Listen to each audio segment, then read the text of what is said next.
say I'm not a typical student. I'm 40 years old, and right now I'm a patent agent at a law firm. So I want to go to part-time evening, and mostly and primarily to University of Houston. That's my target, to University of Houston. So my target score is around 162. So that's my target score. That's their medium score. That's what I see.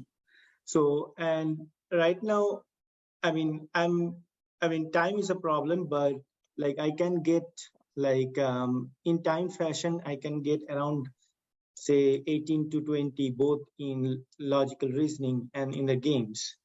But my reading comprehension is really weak.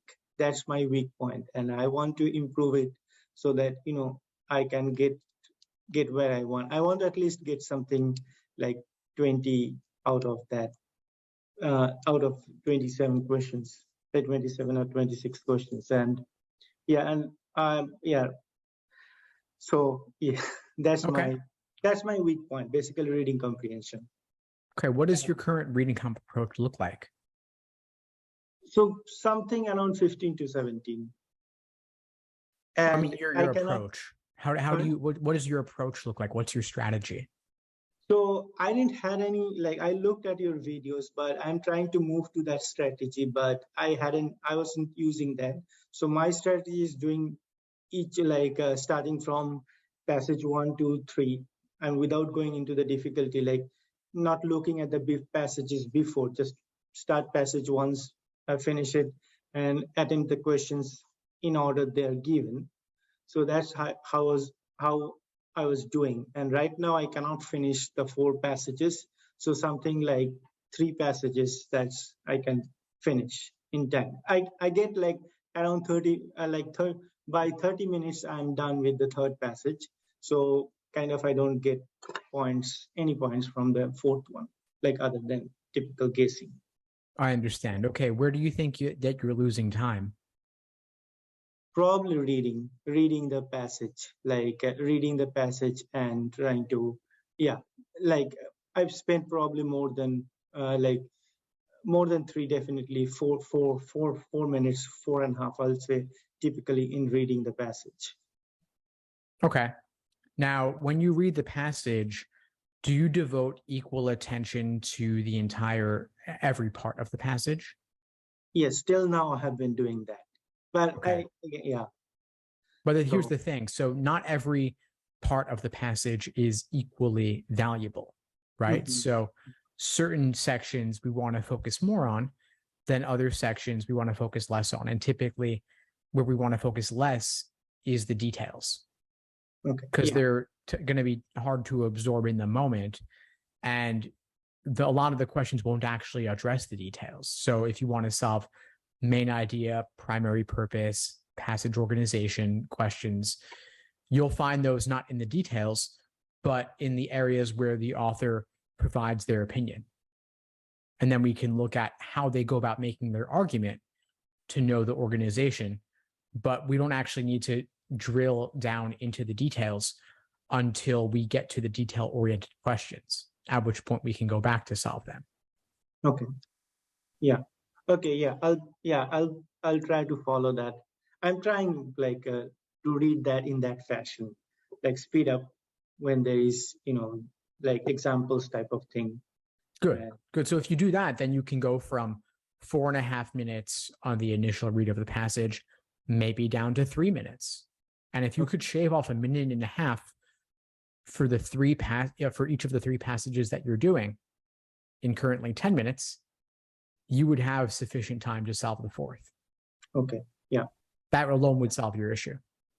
Okay. Yes. So, and as you have suggested, like doing the questions in do the main point 1, and then the specific where they point out to the specific sections of the passage and the inference. And actually, I lose a lot of points on the inference questions, which I have realized. Each passage I miss 1 or 2, and mostly those are inference. What the author is like, and like what the author will agree, or like that type of that type of questions? And is there a way to address that? Yeah, those are going to be the hardest, and they require a bit more so-called reading between the lines. And so during your review process, you want to look at where exactly in the passage is there support for the correct answer. It's oftentimes not going to be as obvious. I would focus on that specifically during the review after the fact. And if you can save some time on your initial read, you might have more time to go back and look for those line references even in the moment. But I would start by just shaving off time on the initial read of the passage. That alone will solve a lot of your issues. Okay. Yeah. And other than that, I'd say, okay, I'll try to do that. For logical reasoning ones, like I cannot finish 25 questions, but right now I'm looking at, like, if I do time fashion, like around 22, like 21 to 23 questions, and I'm getting it. The accuracy is, I mean, I want to improve obviously, but I'm getting around 18 to 19 out of those 21 to 22 questions. So if I can increase some time on that, like I probably will pick up 1 or 2 more points. Yes. Yes. Okay. So logical reasoning pacing, definitely worth talking about here. You can use the fact that questions are presented in a general order of difficulty to your advantage. So the first 10 questions are going to be the easiest on average.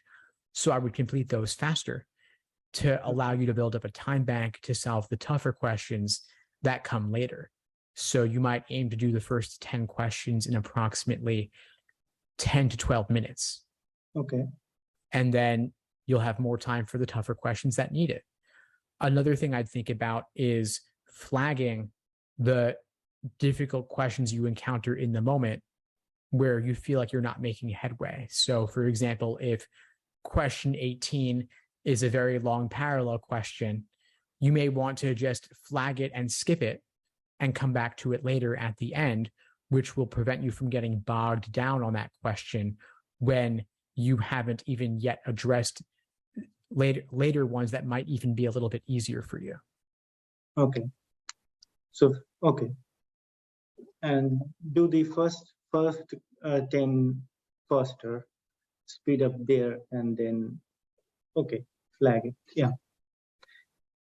Yes. And like I have seen my difficulty is mostly on the sufficient assumptions and sometimes in the flaws. So those two are my weaker points in logical reasoning. So, have you watched any of my course lesson videos on those?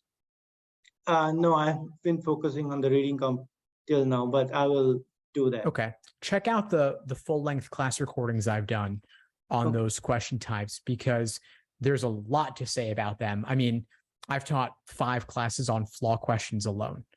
And so going over the classic common logical fallacies like confusing necessary and sufficient conditions, correlation, causation, things like that. And it's important to familiarize yourself with those.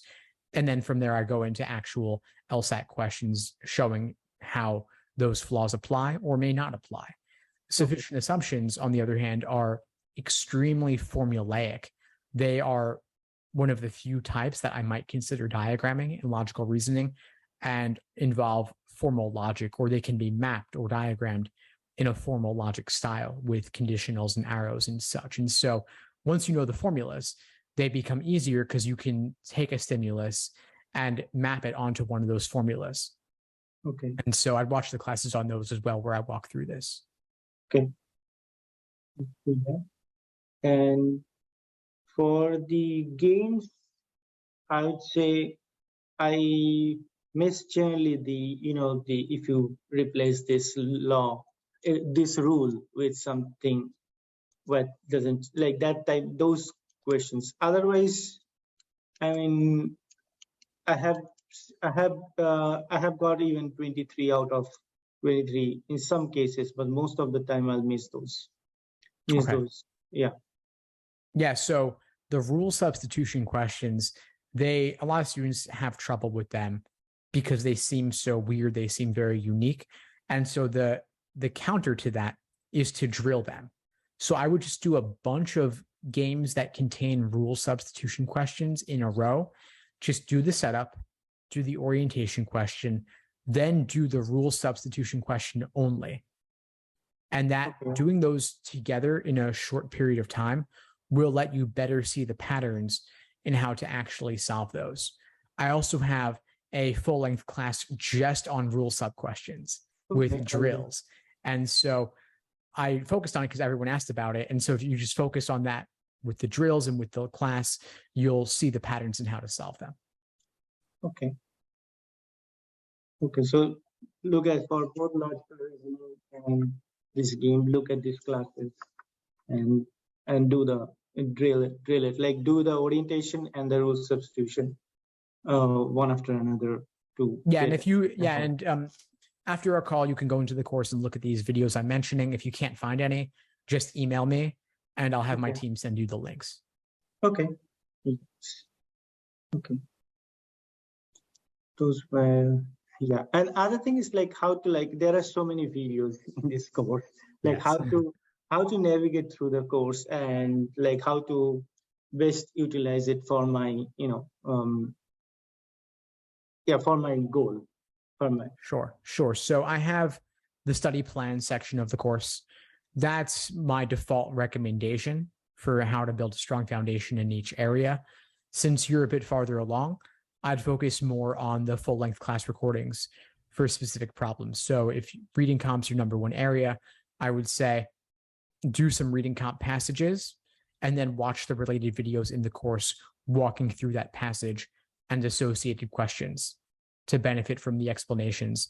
And also attend the live classes as well. We have the live classes each week covering all different subjects. So you can come, bring your questions, ask your questions, dialogue, join the study groups as well to connect with other students who are doing the same thing. And you talk about this review process, like I do it, but like is there a class when you go through, the details about this review process? Like where can I look for this? Like absolutely. For reading comp or for logical reasoning or both? For both, yeah. Okay. So for reading comp, look at my deep dive videos. Okay. Because that's where I go really in depth on how to dissect a passage. And that's an exercise that I would recommend for someone in your position who's looking to better understand the passages while also getting through them more quickly and focusing on the structure specifically. For logical reasoning, probably the most in-depth classes I've done on the Socratic review method are with regard to role of statement questions. So if you look at my role of statement questions workshops on logical reasoning, you'll see how we can apply the Socratic review method in many, many different ways. In fact, I take one single stimulus and analyze it from several different perspectives as if it were several different question types. And I spent even an entire hour on one logical reasoning question. I spent 2 classes talking about it. So take a look at that. So role of statement questions. Yes. And again, email me, please, if you have trouble finding any of these. Okay. I will definitely. And okay. Another thing is I right now have registered for the September September LSAT, but I'm thinking of whether to take it on September or because I'm kind of stuck in that, in that score range. It's not improving. I want to make sure that I get a big 162 type, So what should I do? Like, should I target for September? Because if I want to reschedule this 26th of this month is where I can do it without, without any penalty. Right. It's always a difficult question to know whether to postpone or not, especially more than 1 month prior. If the budget is not a strict concern, you might consider just registering for October as well to be registered for both. And then you can always go forward with September as your target. And if you're not where you want to be the week prior, you can always withdraw, and law schools will never even know that you were registered for September at all, and you can just take October. It can also help you have some peace of mind or reduce some stress on you knowing that September is not your only opportunity going forward, that if anything went wrong on the September LSAT, if there were tech issues or proctor issues, you would still be able to take it in October just the same. But ultimately, it's hard to say in late July where you're gonna be in September. So I would say just evaluate your practice tests moving forward and see what your scores look like. Yes. Okay. And other thing is about reading comp, like you have suggested some external sources for the speed of the reading. Is it do I have enough time for that if I target the September test? Like if I go to the phrase reader or the speed reader, these like if I follow them, like if I spend say half an hour each day on speed up my reading speed, so can I increase some? Like I know it depends on person to person. It's very I think that you can definitely improve in that period of time. I mean, I wouldn't make it your primary LSAT prep, of course. This is more something on the side. And 30 minutes could actually end up being quite exhausting. So you don't feel like you need to do a full 30 minutes of it.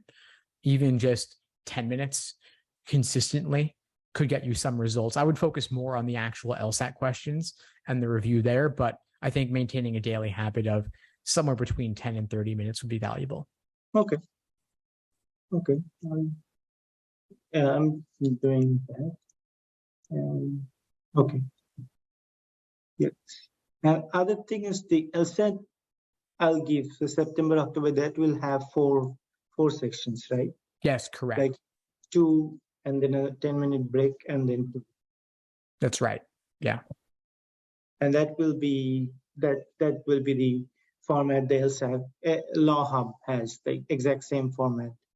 Except in Law Hub, you have 2 logical reasoning sections.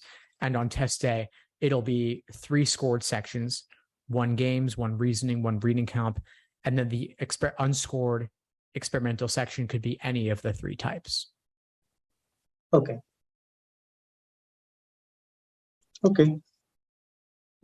These are my basic. Okay, thank you. Yeah. Of course. Anything else? No, right now I cannot think of anything. But okay. Well, if anything comes up, just feel free to reach out. Let me know. I'll be happy to do whatever I can to point you in the right direction. But it was great to meet you. Good to meet you too. And thank you. Of course. Have a good one. Thanks for tuning into the show. Please subscribe if you haven't done so already to be notified of new episodes as I release them. And feel free to reach out if you need anything at all as you move forward with your prep. I'm happy to help however I can. In the meantime, I'll wish you all the best and take care.